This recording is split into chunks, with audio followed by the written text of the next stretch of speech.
Welcome back, everybody, to the Westlake Hornets Teambuilder Dynasty here on NCAA Football 14. Today, we've got ourselves the Season 10 off-season going into season number 11. The 10th season of the series is finally in the books, and it was obviously a very special one. We won our very first national championship over the Army Black Knights by a score of 21-7, and it felt really good to finally do it because we've been so close so many times, and to finally get over the hump, it feels awesome. If you've not checked out the 30 for 30 documentary on the season, I really recommend you do. I thought it turned out really well. I'll leave a card at the top of your screen if you want to check that out. Really recommend you do. Really had a fun time making it, and it seems like the people who did watch it really liked it. So looking at the box score of the Natty real quick, obviously Payton Curtis in his final game was excellent. 3 touchdowns, almost 300 yards. Really going to miss him next season and going forward. We could not run the ball at all. Patrick Daly had 10 yards. Our leading rusher for the game, Jason Gibbs, had 20. Our longest run of the game was 17 yards, courteous of Nigel Wiggins. Speaking of Wiggins, he was excellent in the receiving game in his final game with the program. 11 catches, 187 yards, and 3 touchdowns. The Wiggins and Curtis connection will go down all time as one of the greatest, not only in school history, but in the history of college football. Aurier Luca, Ronald Young, Frank Bray, Noah Newton. I'm excited to see those guys step up next year with Nigel Wiggins gone. The offensive line was very solid. Really proud of the defense because Army has a really good offense. They averaged over 330 rushing yards a game this year, which is absurd. And our defense played really well. The seniors, Josh Wilson, Cole Spencer, finished their careers off with a high note. The rest of the guys really stepped up. Andy Pino had a pick. Anthony Mitchell had the one at the end. So if there was ever a Westlake team to win the Natty, I would choose this team. Looking at the stats for the year, I do want to do a quick recap before we get to the offseason. Starting with Payton Curtis, 3,700 yards, 39 touchdowns, 8 interceptions. Really going to miss him. Funny story, when Champ Britton graduated and we added Payton Curtis, I still occasionally call him Champ Britton like the first 3 or 4 games just because I was so used to having Curtis. So if I say Curtis under center next season early on, that'll explain it. But I am really excited for the QB battle next season between Stephen Westwood and Rodney Allen. Curious to see who ends up winning that and takes over the keys of the program. Looking at rushing, things were a little bit different this year. Obviously, we usually have a bell cow running back. The past couple years, it was Dante Savage. Before that, it was Alex Ellis, the greatest Westlake Hornet in school history. This year, it was a little bit different because we had more of a running back by committee. Patrick Daly and Jason Gibbs pretty much split the carries. Daly was the better of the two. In 14 more carries, he got about 250 more yards and 7 more scores. He also had a really nice average, 6.9. Nice. But Jason Gibbs was also solid as well, 5.7 yards a pop. Assuming these guys do return next season, I think the run game will look quite similar. We are going to be adding redshirt freshman John Cummings to the fold, so he'll get some touches too. But assuming none of these guys declare, I think the run game will be pretty similar. Tim Beck, in a few touches here and there, was solid. Payton Curtis did have positive yards. Sometimes he is positive, sometimes he is negative, because sacks do count as rushing yards in this game. But he just didn't get sacked as much this year. Credit to the offensive line. So I think that's why it ended up being positive. Looking at the receiving, Nigel Wiggins obviously put up historic numbers. 95 catches, almost 1,700 yards. 24 touchdowns. He won the Fred Biletnikoff Award, and deservedly so. Dropped a few too many passes here and there. I think that's the big issue with Wiggins, but he was still obviously special, and we're really going to miss him. I think there's been a debate for a while who the best receiver in school history is. I think Nigel Wiggins has closed that door. Definitely him. He is second all-time in FBS history in receiving touchdowns in a career, and I think he's like 10th or 11th in receiving yards, which, funny enough, Cortez Foreign is actually a little bit ahead of him. I think Cortez Foreign has like 80 more career receiving yards. Aurier Luca, Noah Newton, Frank Bray, they were all solid. Newton and Luca will have a more focal point role in the offense next year. Frank Bray will likely stay in the slot. Ronald Young was solid. We don't really use the tight end a whole lot in this offense. The O-line was very good for run blocking. Wasn't perfect, but was, for the most part, good. And then the pass blocking was absolutely exceptional. Look at Neal Scott. He didn't allow a single sack. He's going to be a monster in the NFL. Defensively, Marcus Lee led the way in tackles with 78. Marcus Jones with 69. Nice. Tackles for loss went to Louis Kahn with 20. I fear that Louis Kahn is a guy who could declare for the draft. He's a generational athlete, and if he does declare, I might convince him to come back. Remember, I can only convince 2 more players for the rest of the series to come back who are declaring for the draft. Might have to use it on Louis Kahn if he does declare this year. Justin McGee, Cole Spencer close behind. Sacks went to Spencer with 10. His sack numbers were a bit lower than the previous couple of seasons, but that's mainly because offenses took more of an emphasis on him. Obviously, as a sophomore, he had 30 sacks. So the offensive lines have become better equipped to stopping him. I'm really curious what round he's going to get drafted in. Obviously, he has the production of a first-rounder, but he's kind of small for a defensive lineman. He came out of high school as a linebacker, only 219 pounds. I'm really curious to see how his NFL career turns out. Louis Kahn was second with 8 sacks, 6 for Marcus Shelton and Octavius October. Interceptions, Andy Pino at 8. He won the Jim Thorpe Award, but you got to give the most credit to Josh Wilson. Josh Wilson won the Jim Thorpe Award last year. He had 9 picks. This year, nobody threw the ball his way, and to be honest, if I was a quarterback, I wouldn't throw the ball his way either because he is spectacular. But for what it's worth, obviously quarterbacks targeted Andy Pino a decent bit, and he was very good. He capitalized. I would have given the Jim Thorpe Award to Josh Wilson, but Andy Pino did put up the better numbers. Marcus Jones and Wilson each had 4 interceptions. JPP had 3, Kahn had 1, and then Anthony Mitchell obviously had the clincher in the national championship. Not a whole lot of fumble forces, only 5. Nobody had more than 1. The forces went to Delvin Hines. I'm excited to see what he does next season, by the way. Marcus Shelton, Ray Johnson, Lawrence McCoon, and Octavius October. Recoveries went to Hines, Shelton, and Cole Spencer. He was the only one who had a defensive touchdown, which doesn't really surprise me. He is quite athletic. Kicking. Volker Gantz only missed 3 kicks this year, which is a surprise because I suck at kicking in this game. And you guys give me a ton of crap for it, and I don't blame you. I suck at kicking in this game. But he only missed 3 field goals all year, so I'm actually kind of proud of myself. Punting, Greg Guillory, the redshirt freshman, was solid. Ulrich Iluko obviously had the kick return touchdown. That was the first play of the entire season. And then punt returning, Iluko was solid. The Heisman winner ended up being Alabama running back Matt Miller. We obviously watched him last year in the national championship against Texas. This guy is a monster. This guy is nasty. I'm very excited to see how his pro career turns out because this kid is an absolute beast. His numbers don't lie. Behind him, we have Tony Prater, Josh Jones, Kelvin Sanders, Andre Owen. Nigel Wiggins was in the conversation kind of early in the season. I'm not really surprised he fell out of it. He is a wide receiver, so I can't really blame the Heisman committee. I've not looked at the All-Americans off camera yet. I am quite curious. Offensively, on the first team, it looks like we have 3. Nigel Wiggins, Neal Scott, and Mike Carter. Can't say I'm really surprised that any of these guys made it. They all deserved it. Defensively, Cole Spencer. We got Octavius October, Marcus Shelton, Louis Kahn, Andy Pino, John Paul Patterson over Josh Wilson? I agree. JPP was really good this year. I'm excited to see what he does on the outside going forward. But over Josh Wilson, I disagree. Marcus Lee, Marcus Jones. And then on the second team, Payton Curtis. Okay, that's respect right there. Also had Patrick Young, the right guard. Anyone else on defense? We had Ray Johnson. That's a little bit of a surprise. Justin McGee. Better have Josh Wilson. Where is Josh Wilson? I will not tolerate this Josh Wilson disrespect. He's the best player on this team. I don't care. All freshman team, we got J.B. Gibbons. That's good to see. Dwayne Morton didn't even play. He gave up a sack somehow. He didn't even play. Okay, I'm not going to complain, but I don't know how he made it.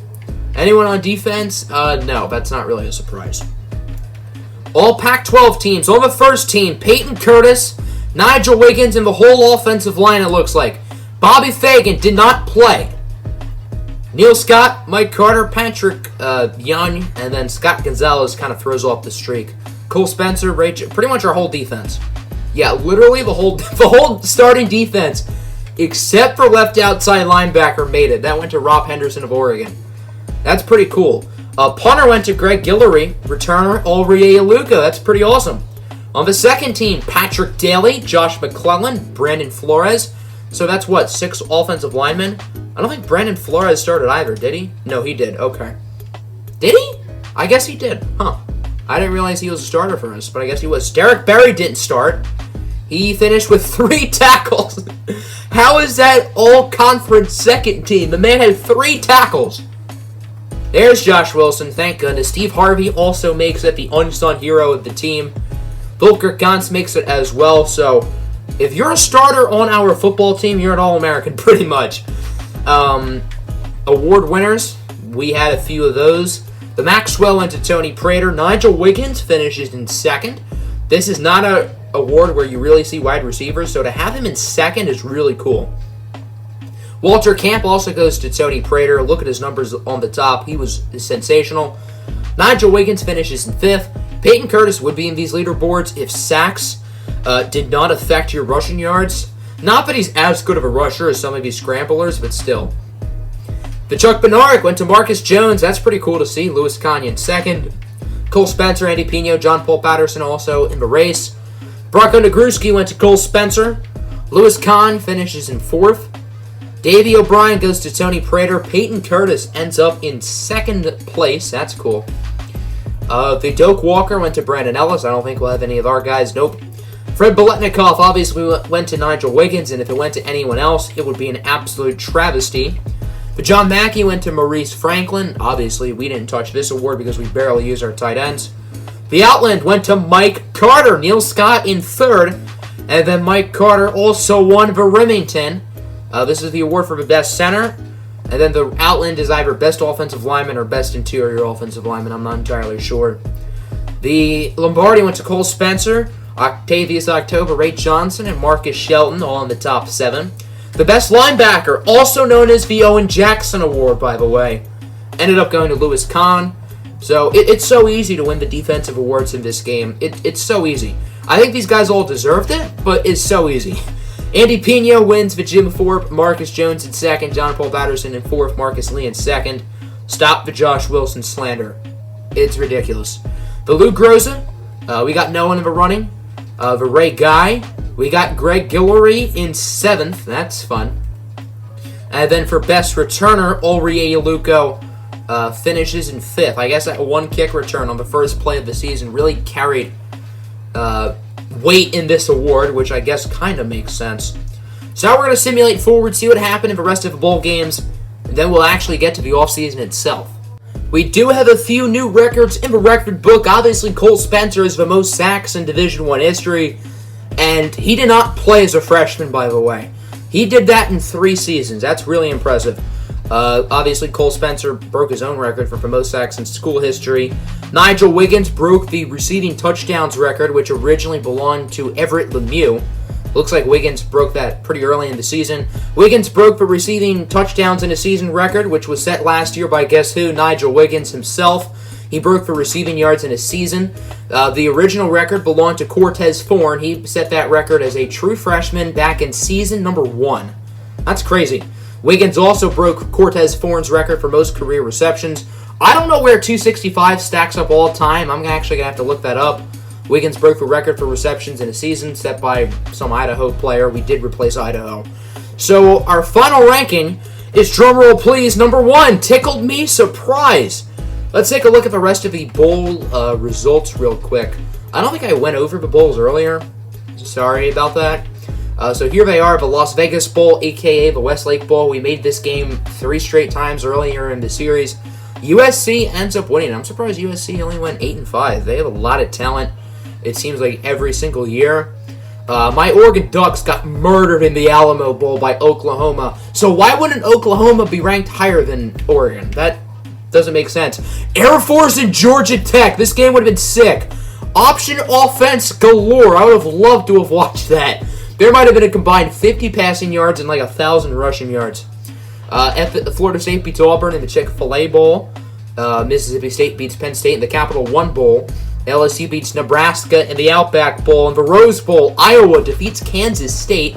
So the Wildcats end their season off with 2 straight losses. Texas beats UCF in the Fiesta Bowl. Wait, we played in the Fiesta Bowl. The national championship was technically the Fiesta Bowl. Oh well. Texas's 1 loss on the season did end up coming to us, which is pretty crazy. Alabama demolishes Stanford in the Sugar Bowl. Kind of want to play Alabama next year. Then again, they won't have Matt Miller, though. Clemson beats Georgia in the Orange Bowl. Florida beats Baylor in the Cotton Bowl. And then obviously the national championship. This is like the most low-scoring bowl game, which I'm surprised our game ended up being low-scoring. I thought that it was going to be offense galore. So now, time for the off-season.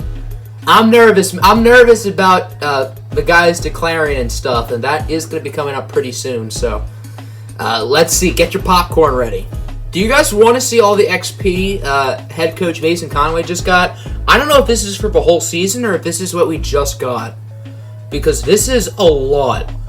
How many upgrade points do we have? Holy smokes. I know we just had one earlier. Contract extension, baby. Mason Conway has been extended by the Westlake Hornets. We still have like 3 years left on the deal. Wow. 7-year extension. That's a lot. Obviously, it's been quite the ride since Mason Conway was originally hired here. We struggled in Season 1, and then we really picked it up from there. Obviously, this was our first undefeated season, our first national championship. So this will keep us in town for the rest of the series. I do plan on ending Westlake. I think we're going to have 3 or 4 more seasons left, so we won't get to play out this whole extension. But for the most part, we will get to. So obviously, we're not going anywhere, baby. Westlake it is. So coaching Carousel is up next. I wonder, Gus Malzahn, Chris Kiffin are both head coaching candidates. So we might have new coordinators. So we're going to skip to the end of coaching Carousel. Not really too important for us, but wow, one of our coordinators might get the Notre Dame job. That's pretty big. Obviously, Gus Malzahn has had the Auburn job for a while. I guess he got fired. So, that's fun. Who ended up getting the Notre Dame position, by the way? Is it going to tell me? It's not going to tell me, okay. I think it said some guy named Richard Owens just got it. All right. So now to the offseason. Players leaving comes first, then transfer requests, so pretty much nobody. We never get... I don't think we've gotten a single transfer request in the history of the series. Then recruiting, signing day, position changes, training results, so a lot of fun things to go over. So first, players leaving. I'm nervous. I'm very curious to see what round everybody's going to go in. I'm also worried to see who's going to declare, who is going to transfer, who our new coordinators are going to be, because I am assuming we're going to get new coordinators. I assume Gus Malzahn, and then I think Chris Kiffin was his name. Yeah, Chris Kiffin. I assume they're both going to get new head coaching jobs, so I wonder if we're going to get some more big names as our coordinators. That'd be pretty cool if we did. So our coordinators are now Chad Morris and Ryan Brown. Morris is a level 29. Brown is a level 1. Okay, so our defense might suffer this season. All right, coach is leaving. So where are Malzahn and Kiffin ending up? That's the question, so I'm going to have to find them. Chris Kiffin is now the head coach at Pittsburgh. That's cool. This will be Kiffin's first gig as a actual head coach in the college football realm, so he's definitely not a veteran like Gus Malzahn. And Pitt is an all-right program. I think they're still in the ACC in this series. I'm not entirely sure. They're either in the ACC or the AAC. They're in one of those two conferences. So Chris Kiffin's definitely going to have his hands full, but I think he'll be up to the task. The Illinois Fighting Illini have a new sheriff in town. The old coach Watson has retired, and Gus Malzahn has taken the job. So he's now going to go into the Big Ten to coach our former Dynasty team, Illinois. Remember the Dynasty mode before this series, which is like 2 years ago now, was the Illinois Fighting Illini. We played them in their stadium last year. We absolutely killed them. So that's pretty cool. So now players leaving. I am more nervous this year than I have in the past, and I don't know why. I'm just really nervous. I'm excited to see what happens. I'm excited to see how the show unfolds. But I'm also kind of nervous. So now, here we are at the players leaving stage. My heart is beating out of my chest right now. So I'm obviously quite nervous. I'm also excited because I'm going to be doing something a little bit different with this year's draft class. So I assume pretty much all of you are probably familiar with Mr. Hurricane. And for his Broncos series, he has had Blackjack create players from his Carousel Dynasty, not just on the Carousel team, but from around the country. So I'm going to be doing something very similar to that, whether I make the class or someone else does. I'm not entirely sure. I'm not really worrying about that too much right now. But I've been working on this giant spreadsheet for the past 3 days, going around all of the rosters looking for the top seniors who potentially could go into the draft. And then obviously I'm gonna make another save file for myself, just to see who declares. Some of the seniors I did not expect to go higher. Some of the seniors I didn't expect to get drafted, but ended up going pretty high. I'm obviously not gonna make 300 players, but we're gonna be making a lot of players here. So, moment of truth, and bang! Andy Pino, Ronald Young, and Patrick Daly are declaring. No one is transferring. Ooh, this is really tough. The thing with Ronald Young is, you know who we have at tight end on the roster if he goes? Nobody. No one will be on our roster at tight end. We do have a 67 overall true freshman coming in, and that's it. However, we don't use tight end a whole lot.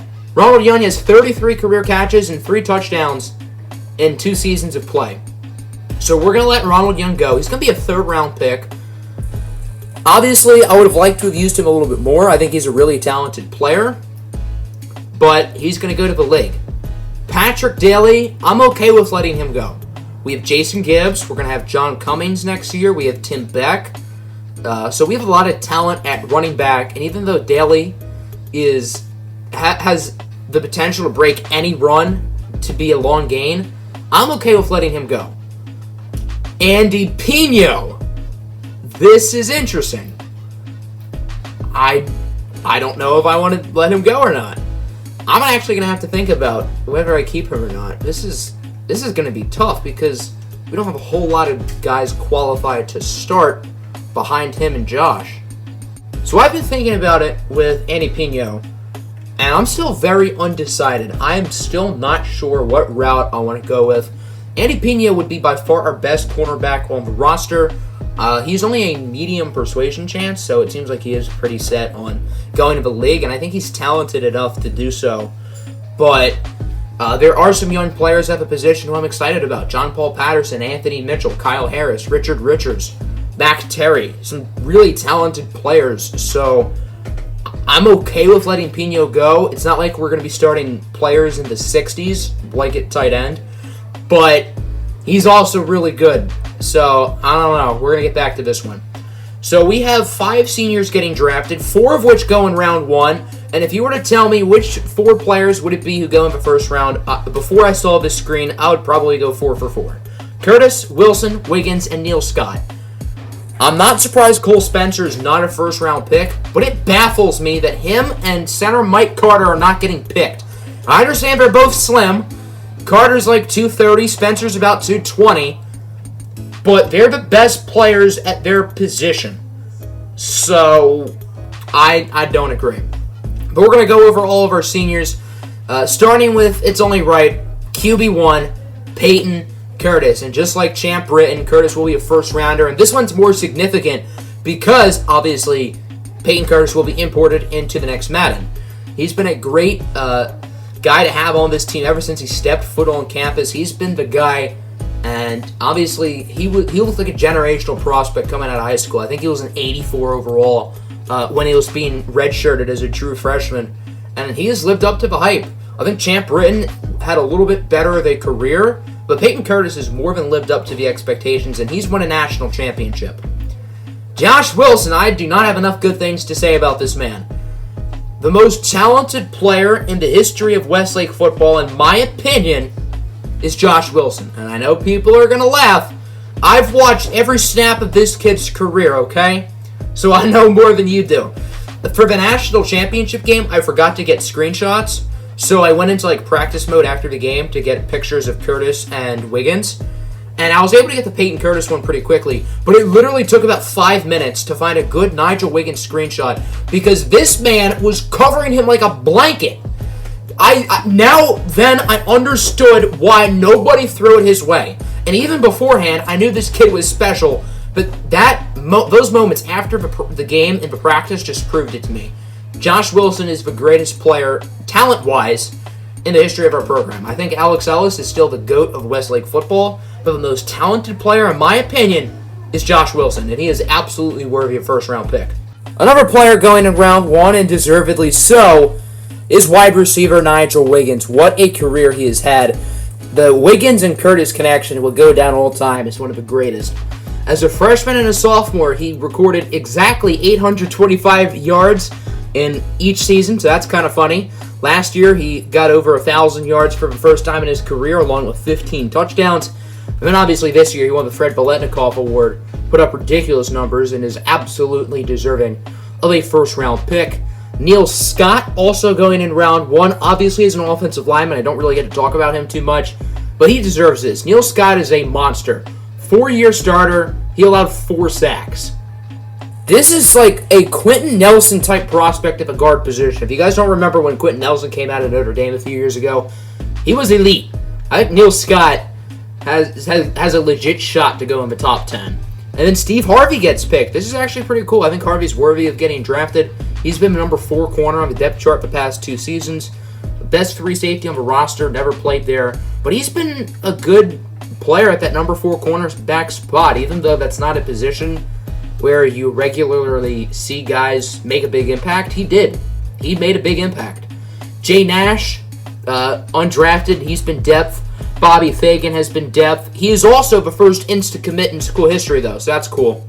Brandon Gilliam, depth. Patrick Young, he was a starter.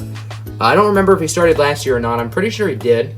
Brandon Bowman, depth. Joshua Jones, depth. Tremaine Cade, depth. Mike Carter, starter at center, I think since he was a freshman. We recruited him out of high school as an athlete, 6'2", 237. I thought he was going to play linebacker. That whole season, once we got him, I'm like, this kid's a linebacker. So when I got him, I noticed he could play center too, and we kind of had a hole there. So I decided to plug him in at center, and he has developed into an awesome player. I think, obviously, he's small. That's going to hurt his draft stock.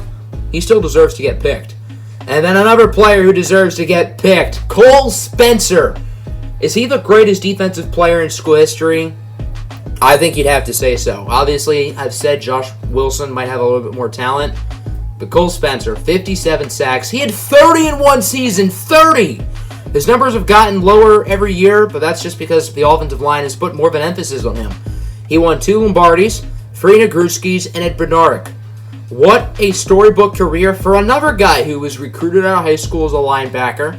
We moved him to defensive end once Isaac Solomon declared for the draft back in season 7. And he's been great. And then Ray White has been the number 2 tight end on the roster. Yeah, our tight end situation is going to be an absolute mess this year. So it is not going to be pretty. So I took a look at all the guys going in round 1, not including the declares. 31 of these players are in my spreadsheet, so I did a pretty good job. The only one who was not in the spreadsheet was Tony Graves, so I'll have to add him. I'll add a few other players, but I'm going to make like a separate save file of just like this screen, so I'll be able to determine players I want to add to the spreadsheet, whether I just missed them or they are declaring, like Patrick Daly, like Ronald Young, and maybe like Andy Pino.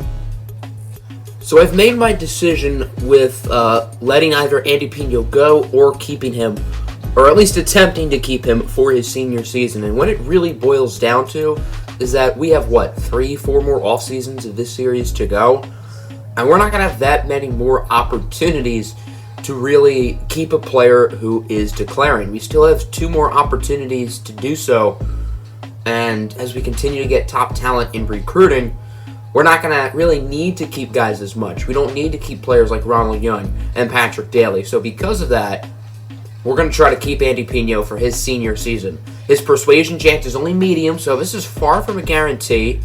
And he is coming back. So all we needed to do is promise him that he would get his degree And Andy Pena will not be going anywhere. He will be the number 1 cornerback on the depth chart for the team. This is awesome. So Ronald Young, Patrick Daly, they are gone. But Andy Pena will be a Westlake Hornet next season. Remember, this also means we can only convince one more player who is declaring for the draft to stay for the rest of the series. So we're going to have to use that decision wisely.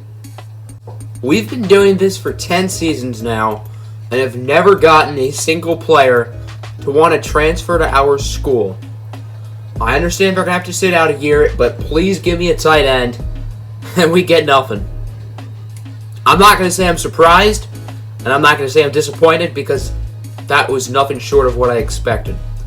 So now on to draft results, and it looks like everybody goes in their projected rounds. So Curtis, Wilson, Wiggins, and Neal Scott all go in the first round. Harvey and Young in round 3, and then Patrick Daly in round 5. Obviously, when I import these guys into Madden 21, it's not going to be exact, but for the most part, it's going to be similar. Like, these 4 guys are all definitely going to be first rounders. But someone like Patrick Daly, who I think should go a little bit higher than round 5, I might move Daly up to round 4 or something.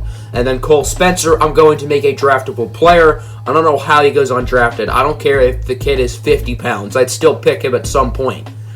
So now looking at the rest of college football, starting with Alabama, they got 2 first-rounders, defensive tackle Phil Whitlock, running back Matt Miller. Of all the prospects I went over, and I went over a lot, these were 2 of the best, without a doubt. Absolutely deserving of first-round picks. Best players at their positions, and both positions are pretty deep, too. So, Phil Whitlock, Matt Miller, they're both going to be monsters at the next level. William Brown, Demetrius Stevens in the second. A lot of these guys are on my spreadsheet. Also got Andre Owen, the quarterback, going in round 7. Arizona, our rivals, they have a 7th-round linebacker, Dennis Lewis. Arizona State is nobody. Arkansas, they got a few guys. Travis Jackson in round 3. Quarterback Paul Everett goes in the 4th. Arkansas State had a few guys. Yeah, Matt Clayton. He ends up going in round 2. Army, the team we beat in the championship, they only got 2 players going. Damian Nunez in round 3. Justin Hall in round 7. Auburn, first-round defensive tackle Chase McCoy. Mike Higgins, Glenn Carpenter, Julius Thomas. I think every single one of these players is on my spreadsheets, so that's cool. BYU, Ty Kirkpatrick in round 5, a guard. Baylor, they have a 3rd-round guard, John Patterson, who looked like he declared. Might want to add him because he looks pretty good. Boise State is nobody, so that means Terrence Blunt does not get drafted. Boston College, Jamie Pace in round 3. The kicker, David Vaughn, goes in the 7th. Cal is a 2nd-round linebacker, Dennis Everett. Clemson, nobody in days 1 or 2. I think the only players I had in my spreadsheet were Singletary and maybe Cedric Armstrong. I don't think I added John Gandy. Might want to do that. Colorado, Travion Carter round 5, Dustin Coleman round 6.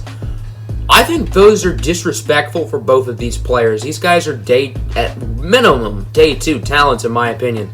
These guys are both really, really good. Florida, they had a few guys. Adrian Jackson in round 1. This kid is a beast. This guy is a generational athlete, in my opinion. I think he was probably the best player who I actually scouted, not including players from Westlake. So players with no bias around the country, no one impressed me more than Adrian Jackson. David Riley in round 2, Paul Bass in round 6, the quarterback. Florida State, they got a bunch of guys getting picked, including 2 first-rounders, Josh Jennings and Tyler Blake. 2 of the best players at their respective positions. Also got a bunch of guys declaring. David Newberry, Mark Wheeler, Philip Sutton, Roy Hayward. A lot of guys going early. Georgia, 2nd-round receiver, Caleb Stokes, Kevin Thompson, James Fortin. I had all 3 of those guys on my sheet. Don't think I had Thomas Wilson. Houston, they had a burner at corner. Ali Johnston in the 4th, and then Rob Hunter, the quarterback, in round 5. Illinois, they had a few guys. Ryan Johnson, Gerald Jackson, both 2nd-round picks. Iowa, Charles Robinson goes in the 4th. Indiana had a few guys. Justin Fields, round 5. Patrick Burns in the 7th. LSU, they have nobody in the first 2 rounds. There's Leonard Ball, John Coker, Corey Miles, the quarterback, Derek Anderson in the 7th round. Wow. Maryland, they had a 5th-round guard, Marcus Capps. What about Miami? They had some guys. Dan Jolly, the quarterback, in round 5. Terrence Austin in round 5. I thought he'd go a little bit higher. Michigan, 1st round for quarterback Alex Rodgers. Yeah, Not surprised about that. He's really good. The backup, James Rice, goes in round 6. Michigan State, Travis Bell, round 3. He was kind of nice. What about Mississippi State? They got Zeph Mitchell running back in round 3, along with Derek Rolfe. I don't think I had Derek Rolfe on my spreadsheet, so I might want to add him. Navy is nobody. Navy is a sick running back coming out next year, though. Brandon Ellis. Watch out for him. That guy's a monster. Pretty sure he won the Heisman this year, didn't he? What about Notre Dame? I skipped Notre Dame. They have a first-rounder, Matt Robinson. Quarterback Scott Robinson ends up in the second. They have a bunch of guys in the second. All 4 of those players looked really good when I scouted them. Ohio is nobody. Ohio State. A few wide receivers. Not as many players as I expected. Only 3 seniors. I feel like I added more Ohio State players. I don't know. Eric Broussard. Stuart Lloyd in the third for Oklahoma. A 4th-round kicker, Nick Roberts. Wow. This also reminds me, you remember the Alabama kicker last year? He was a junior, so I guess he would have been a senior this year. I don't think he got picked. I don't know if you guys remember watching the national championship last year, but that kid had a boot. Oklahoma State has a few guys late, like Ricky Abrams, Ray Hooper. Late day 3 picks. Ole Miss has a 7th-round D tackle. Oregon has nobody. Yikes. Penn State. A few guys going on day 2. Pitt, that's our old defensive coordinator's new job. They got a few day 3 guys. Darius Thompson was one of my big sleepers. Stan Galloway, I don't think I looked at, but I did put in these 2, Robert Nichols and Rocky Houston. Purdue at a cornerback, Mark Dunbar, he ends up in round 6. San Diego State, they had someone, Jacob Brown in the 4th. Jacob Brown, a former Westlake commit, by the way, obviously ended up transferring. South Carolina has Kevin Jackson and Martell Crooks going on day 3. Tennessee, 1st-round tackle Brad Williams. Texas has 4 first-rounders, Jake Tate, Sean Coleman, Cody Swan, Michael Singleton. Wow. Not really a surprise. They had a 3rd-round fullback and a 4th-round punter. Holy cow. It also looks like no Kyle Jackson, so that means he is staying in school for his senior year. Jose Gallagher, the top right end, ends up going in round 1 for Texas A&M. UCLA, yeah, they got a bunch of guys. Odell Newton, round 1. Tom Gibbons, round 1. Tony Graves, round 1. The only player who ended up going in the 1st round who wasn't in my spreadsheet, I believe. Gonna have to add him. Hobo Johnson in round 4, custom recruit. USC, they have 2 first-rounders, Kobe Britton and Tony Henderson. Bruce Moore in the 3rd, interesting. He's a pretty talented player. Utah, our rivals, they have a 1st-round linebacker, Cedric Sutton, from Pittsburgh, California. Never heard of that place, but okay. Utah State is nobody. I think I put one of their linebackers in the spreadsheet. Virginia Tech had some guys. Yeah, Jordan Holt, cornerback, round 1. Washington, they had a few late guys. I think I put both of these guys on the spreadsheet. Chris Bullock, Troy Battle. Washington State is nobody. Western Michigan had a cool running back who does not get picked. Vic Diaz, however, does go in the 3rd round. He was like a top 10 recruit, I think.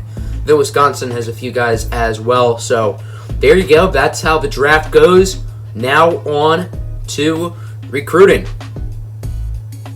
Now on to the most important part of the offseason, recruiting. Currently, we have the number 1 class in the country, and I think if we get none of our targets here in the offseason, I think we'd still end up with the top class. Currently 4 5-stars. Derek Beck, Carter Westwood, Cassius Troy, and Tristan Moon. 13 4-stars, and then 3 4-stars. Or 4 3-stars. Holy cow, I cannot speak. 4 3-stars. Blech. So, who are we looking at? So, this is a tough offseason recruiting-wise, not because we're not really going after that many guys. However, we're losing on pretty much everybody we're going after. Linebacker David Harris, number 1 middle linebacker in the country. Really want him, and for what it's worth, if we don't get David Harris, we lose California as a pipeline state for this coming season, which is pretty big. Joe Thompson, defensive end. Joe Thompson's an interesting case because I've been going after him pretty much since the start of recruiting, but I don't think I'm going to give him any points, and we're losing. We're losing by about 1,300. So why wouldn't I give him points? Well, there are a few players who I really want to focus on who I would rather over Joe Thompson, and I'd rather not risk losing my top targets. So while we are letting a pretty good player go to a conference rival in UCLA, there are players I want more. One of those guys is running back Irving Porter. We watched some of his high school games this year and really the past couple years. This kid's a dog. He wouldn't play for us this year, but I really want Irving Porter. Kid's a monster. Paul King, the other top target for us. He was a low lock guy. Us in Texas pretty much found him at the same time, and for a while it really looked like he was going to go to Texas, but we really got in this battle. Very athletic, good in coverage, really want him. Leon Ramirez, can we insta-commit him real quick? No, so we just wasted 50 points. Well, maybe not. We probably did. Nate Davis, another talented player who I don't think I'm going to put any points into just because I really want to focus on Harris, Porter, and Paul King. We have a lot of young outside linebackers. We got like 3 guys who are going to be redshirt freshmen next year at that position, so I don't think we really need Nate Davis. And if Cincinnati or Akron doesn't put a whole lot of points into him, then great. I'd love to get Nate Davis, but there are guys I'd rather over him. Also got Aaron Jackson, Mike Jordan, Cole Wright, Tony Jolly. I don't really care about any of these players. We're going to give Tony a scholarship. And we got him!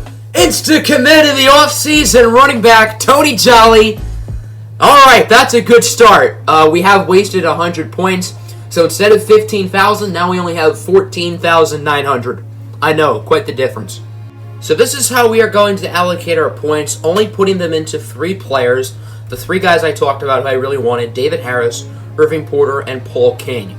Harris will receive 5,000, Porter will receive 5,500, and Paul King will receive 4,400. Everybody else will get nothing, so we're going to lose out on Joe Thompson, which sucks. Hopefully UCLA puts a ton of points into him, not only so they can feel guilty, but I would love to steal David Harris away from them.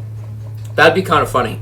Leon Ramirez, we might get him. Maybe some team puts their whole pot into him. I don't know. Nate Davis, let's hope Cincinnati doesn't put 1,000 into him, but if he does, it's not the end of the world. Then these guys are all pretty low rated, so I'm not too worried about these players. I'm nervous. If we get 2 of the 3 players who I put points into, I'll take it. I think getting 2 out of the 3 will be a success. Obviously, last year was a massive disappointment, but for the most part, I do pretty good in the offseason. And we get all 3! Let's go! Paul King, David Harris, Irving Porter are all Westlake Hornets. Let's go! What a success. We got the 3 guys we wanted. I am stoked. Let's go. That's huge. I was not entirely sure we were going to get all 3. So, unsurprisingly, we finished with the #1 recruiting class in the country, adding another 5-star in David Harris, and then 2 more 4-stars in Irving Porter and Paul King. So here's a look at the final class. 25 commit. That is tied with Army for the most in the country. So not only did we get quality, but we also got quantity. 16 4-stars is by far the most. 5 5-stars is clearly the most too. So one of our best recruiting classes in school history. So our 5-stars are Derek Beck, Tristan Mood, Carter Westwood, Cassius Troy, and David Harris. Bunch of talented 4-stars. Did we have a walk-on 4-star? Because I only remember having 13 4-stars. It doesn't look like it. I don't think any of these guys are actually walk-ons. Yeah, I don't think... Yeah, none... Did we not get any walk-ons? Huh, that's new. I don't think I've ever had that happen to me. So looking at the final results, Aaron Jackson and Cole Wright do not go anywhere. David Harris, we won by 655. So it was a close battle for him. Leon Ramirez, I don't really care. Nate Davis. Cincinnati put their whole pot into him. Wow. And Akron put a ton too. So I don't feel bad about not putting anything into him. Irving Porter, we won convincingly. Paul King, we won pretty convincingly. UCLA put all of their points into Joe Thompson. So they could have put nothing into him and still got him. And they could have put all their points into David Harris. Man, they feel guilty right now. They feel damn guilty. So I'm pretty proud of my work. UCLA, you guys can suck it, but hey, you got a good defensive end. Don't be too down on yourselves. So after losing probably the biggest senior class in school history, we get one of the biggest recruiting classes in school history. A bunch of awesome players here. I can't wait to see what these guys can do to the future of our program, and I am just stoked that I got all 3 of my targets. Now on to the position changes stage of the offseason. We have 4 athletes. I'm also going to move somebody to tight end because we cannot have a 67 be the only player at that position. So, and I don't think any of these athletes can play tight end, which kind of sucks. They're all small for the most part, or they cannot block. I don't think any of them can really block at all. So Drew Harris, running back, wide receiver, that's where he shines the most. I think we're going to put him for right now at running back. We need more depth there than wide receiver. Greg Coles, he can play quarterback. He's a 78 at wide receiver, but just like Drew Harris, we don't need depth there. So we're going to make Greg Coles a quarterback for now. Sean Harris, I think, can play a little bit of offense and defense. He's a 74 at wide receiver. He can also play safety. So for right now, we're going to put him at 3 safety. And then Wesley Horn, a 67 overall. Going to fight for a roster spot this year. We'll see if he makes it or not. He can play safety too. I guess we'll put him at strong safety. So now on to the rest of the team. Time to move someone to tight end, and maybe I'll move a few other guys around as well. With the departure of Neal Scott at left guard, we have nobody at that position. So we're going to move over Steven Allen. His rating will remain the same. Only having 2 guards on the roster is kind of annoying, but it is what it is. We don't really have a whole lot of depth on the offensive line in general. Only 1 left tackle, 3 centers. I might move one of these guys to guard, and then 2 right tackles. So not a whole lot of offensive linemen on the roster. I'm surprised the game didn't give us any walk-ons there, but okay. I'm not going to move any of the centers to guard just because they're all cheeks there. So now on to the position change over to tight end, and I want to move one of the wide receivers. We have so much depth here. I really like the incoming freshman class, so that makes a lot of the redshirt freshmen sort of like the odd guys out. And one of those players is Reggie Herman, a player who I was planning to potentially switch to running back. But now with the tight end hole, he can play a little bit of tight end. Not a whole lot of these guys can block really at all, but Reggie Herman and Frank Bray can. And since Frank Bray pretty much has his role set in stone on this team, he's already a senior, I don't really want to change his position. So that leaves us with Reggie Herman. So he will be the tight end. He goes down 6, which kind of sucks, but he will have training. So he'll go up to 77, 78, 79, and he will be our starting tight end next year. Even though he's small and he's not a great blocker, he's the best we got.